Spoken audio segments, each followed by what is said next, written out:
เขาต้องไม่เข้าหน่อยเยอะไอ้ล้ำอย่างมาห่อที่ไหนดีเดียนะผมมันใครกินกว่ามาเขาเราใส่ได้กวนรวดเขาดีอันน่ะกินให้กล้วยก็รวยมันเก่าหน่ะเมื่อคือตาเป็นจมจ้าถักเต็มเมื่อไหร่รู้อยู่ห่อที่ไหนดีเนี่ยกับปั่นมือเลี้ยวในเปิ่นห่อยาหลงมาคู่เปิ่นโดเนี่ยกินเนี่ยกว่าเปิ่นโดปลายเพปังตื้อเหมือนหัวกับปั่นมือเลี้ยวหน่อยรู้ป้อมไปใครกินก็คึงการทั้งกล้วยก็เลยมือข้าช่างเจอพี่น้องเขาเจียกด้วยเจ้าปอดหาตาปิ่นเสียงใต้เจ้าไม้จ้อยเขาประวันในจึงพี่น้องเขาอย่าปีลืมเตียกซับสักใครเลยอย่าปีลืมเตียกไล่ปั่นข้าวเสียกำขาเขียนไหนกล้วยแม่เขาเนี่ยโอ้เจอจ่ายจ้อยในมาขึ้นเราก็กินทั้งกล้วยมาเดียวอยู่เลยหมอหักหลังวันเดียวเมื่อวิสานได้ไปหุดด้วยโลยยาวก็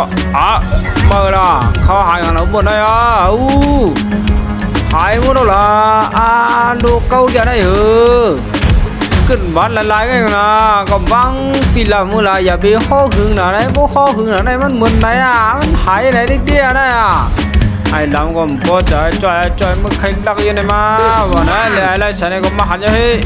ลุยเก่าหน่ะมื้อไอ้จ่อยเนี่ยเลยกินยังกินข้าวจะมื้อได้ชัวมั้ยชัวเขาเฮือนี่ละไอ้จ่อยก็ยังว่าไหนเก่าลุยเก่าหน่อยเขาก็เมื่อเห็นในเงาขี่รถเครื่องมาเนี่ยไอ้ราชได้เปิดจอมตัวอยู่ไอ้เจ้าก็รถเครื่องมันช่องลงมือกว่าอยู่เฮ้โดยเลียดปีเจอ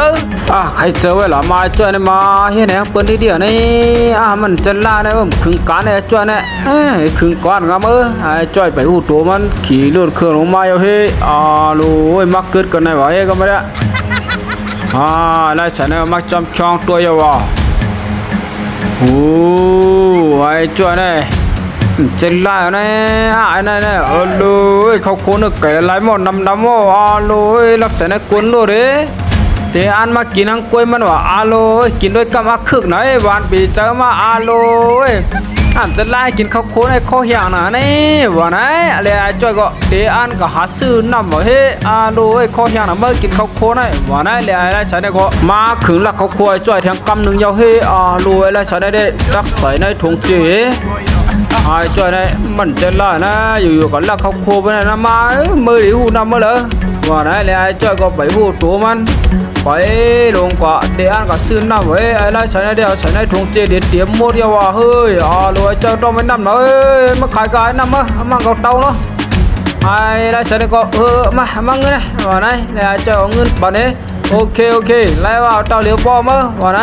ไอ้เจ้าก็รวยต้องไปน้ำว่ากินข้าวโค้ดมันจะไล่ช่างบ่ไอ้เจ้าคนไหนโว้ลูอะไรมันละเขาโคก่อนได้มาลูเปลี่ยนลายปีเจอลูเกี่ยวนี่ไอ้เนี่ยมันจะไล่ยังไงมาอยู่นี่ก่อนนี่ไอ้จ้อยก็มาไหนลูมันจะไล่ยังไงมาซื้อน้ำกำไว้เหือหมดหรอนะเกี่ยวได้มาจะต้องไม่เข้าอีกมั้ยลูไอ้này đây mấy nhà kín khăn mà mấy khu nằm ở trong người mấy chân lấy bài càng lớn mà ai chơi có vào đấy nè lại chạy có liền nó mà cái đây alo ai chơi mình lâm mang ở yêu mà hủ ở yêu và có mắc kín cái này ai lại chạy này có mà cứ cái này mắc kínอยู่ห้องกล้วยมันเดียวเฮ้ai chơi có lâmไอ้เกียกในเมื่อเคยกินมันก็ล้างกล้วยบ่มอเมียวงมเจอหม้อไอ้จ้อยก็มังงอกเฮ้ช่องด้วยอะไรฉันได้กินเหนียวส้มตรงมาไอ้จ้อยได้ควายปีเจ้าไอ้เกียกว่านะแล้วไอ้จ้อยก็เนี่ยลงบ่เหมือนได้กะลัดเจ้าโอ้ยปิลำนั่นเขาปูห้าเกี่ยมกินจ้าวันเมื่อไงเขาพูดว่าเพอเอานั่นมันมากินเฮือนยอกในนี่ไอ้จ้อยก็กับห้องไอ้ล้ำในไม้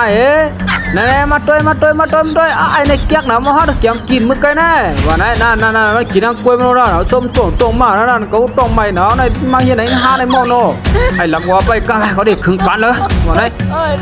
โอ้ยไอ้ไรใส่แรงมือแล้วเขาผู้ให้จ้อยมาอย่างไหนไอ้มันขยันกินคันมื้อว่าไหนเนี่ยไอ้จ้อยก็ว่าอย่าพังมื้ออีนี่ไปดูมื้อก็คำได้จังเจอหรอไอ้เจ้าหลักเขาปีมันตั้งนั่นไอ้ไรเสียในก่อนไหนไปด้วยขันหนักมากขึ้นเลยนะเดี๋ยวจอยมือกันไหนล้วนไอ้ อันนั้นได้เป็นไอ้จ้อยคนหลักมาได้อันนั้นเนี่ยโอ้ไอ้จ้อยในหักหลังโง่ในเนาะกูกันห้องกินเขาในหม้อไอ้ไรฉันได้กูมาได้เดี๋ยวมาหากินกันไอ้จ้อยในลูลาลิเฮดเปิดหม้อยังบอกเดี๋ยวหม้อไอ้จ้อยมันกูจุดเพิ่งจุดเพิ่งกูหายเที่ยงลูกไว้ผันมันเดียวก็ได้มือก่อนจังมืออยู่ในเกี่ยนี่เขาโคก็หายรถเครื่องก็หายเกียกว่าเกียกเพิ่มมาลักลูไอ้เจ้าชุบไม่เป็นไรมันนะเนี่ยเจ้าก็น้ำเงาไหวมาต้นขึ้นขึ้นง่ายล้ำมาตัดคอเชื้อมันลูอย่างไรไอ้ลูไอ้จ้อยมือก็หลังจะได้เขาคว้ามือกันได้วันนั้นแล้วเจ้าหญ้ากินขันมันหญ้าปีสั่งลำขาไล่ใส่ในขึงการมัน